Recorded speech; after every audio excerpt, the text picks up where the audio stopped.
UMNO pura-pura ambil berat atau benar-benar lupa? Dalam dunia politik yang penuh tipu muslihat, kenyataan Zaid Ibrahim mengenai UMNO dan Najib Razak membongkar suatu realiti yang menyedihkan. Di saat Presiden UMNO Ahmad Zahid Hamidi mengisytiharkan sokongan terhadap Najib, Zahid menegaskan bahawa ini hanyalah sandiwara politik. Dalam podcast terbarunya, Zahid mencadangkan bahawa UMNO sebenarnya sudah melupakan Najib dan itu mungkin kebenaran yang pahit bagi penyokong bekas Perdana Menteri tersebut. Zahid mengingatkan kita tentang sifat hipokrit dalam politik, di mana sokongan sering kali bersyarat. Ketika Najib memegang kuasa, ramai yang berpusu-pusu mendekatinya. Tetapi kini, ketika beliau sedang bergelut dengan tuduhan jenayah, segelintir yang kononnya prihatin ini muncul dengan retorik kosong.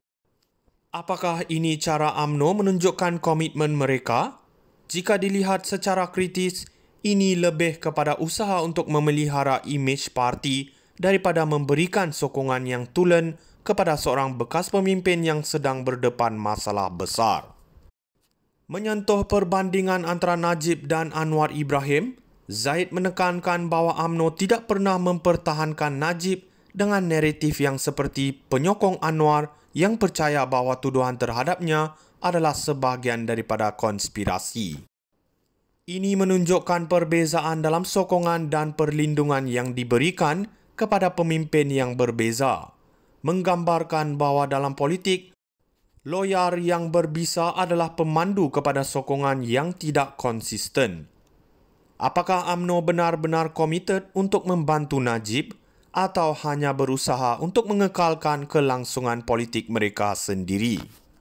Dengan pelbagai tuduhan yang melibatkan 1MDB dan SRC International, sudah jelas bahawa sokongan ini lebih bersifat strategi daripada empati.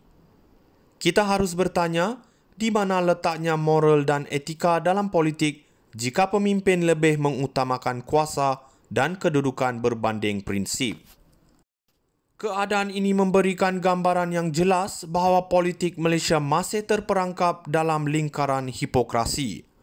Rakyat perlu peka dan kritikal terhadap permainan ini kerana yang terjejas adalah kita, bukan mereka. UMNO pura-pura ambil berat atau benar-benar lupa? Dalam dunia politik yang penuh tipu muslihat, kenyataan Zaid Ibrahim mengenai UMNO dan Najib Razak membongkar suatu realiti yang menyedihkan. Di saat Presiden UMNO Ahmad Zahid Hamidi mengisytiharkan sokongan terhadap Najib, Zahid menegaskan bahawa ini hanyalah sandiwara politik.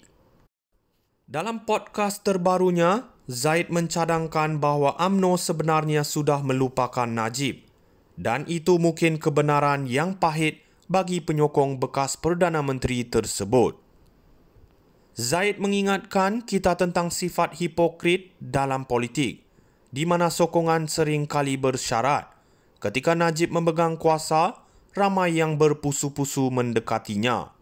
Tetapi kini, ketika beliau sedang bergelut dengan tuduhan jenayah, segelintir yang kononnya prihatin ini muncul dengan retorik kosong. Apakah ini cara UMNO menunjukkan komitmen mereka? Jika dilihat secara kritis, ini lebih kepada usaha untuk memelihara imej parti daripada memberikan sokongan yang tulen kepada seorang bekas pemimpin yang sedang berdepan masalah besar. Menyentuh perbandingan antara Najib dan Anwar Ibrahim, Zahid menekankan bahawa UMNO tidak pernah mempertahankan Najib dengan naratif yang seperti penyokong Anwar yang percaya bahawa tuduhan terhadapnya adalah sebahagian daripada konspirasi. Ini menunjukkan perbezaan dalam sokongan dan perlindungan yang diberikan kepada pemimpin yang berbeza, menggambarkan bahawa dalam politik, loyar yang berbisa adalah pemandu kepada sokongan yang tidak konsisten. Apakah UMNO benar-benar komited untuk membantu Najib atau hanya berusaha untuk mengekalkan kelangsungan politik mereka sendiri? Dengan pelbagai tuduhan yang melibatkan 1MDB dan SRC International, sudah jelas bahawa sokongan ini lebih bersifat strategi daripada empati. Kita harus bertanya, di mana letaknya moral dan etika dalam politik jika pemimpin lebih mengutamakan kuasa dan kedudukan berbanding prinsip? Keadaan ini memberikan gambaran yang jelas bahawa politik Malaysia masih terperangkap dalam lingkaran hipokrasi. Rakyat perlu peka dan kritikal terhadap permainan ini kerana yang terjejas adalah kita, bukan mereka. UMNO pura-pura ambil berat atau benar-benar lupa. Dalam dunia politik yang penuh tipu muslihat, kenyataan Zaid Ibrahim mengenai UMNO dan Najib Razak membongkar suatu realiti yang menyedihkan. Di saat Presiden UMNO Ahmad Zahid Hamidi mengisytiharkan sokongan terhadap Najib, Zahid menegaskan bahawa ini hanyalah sandiwara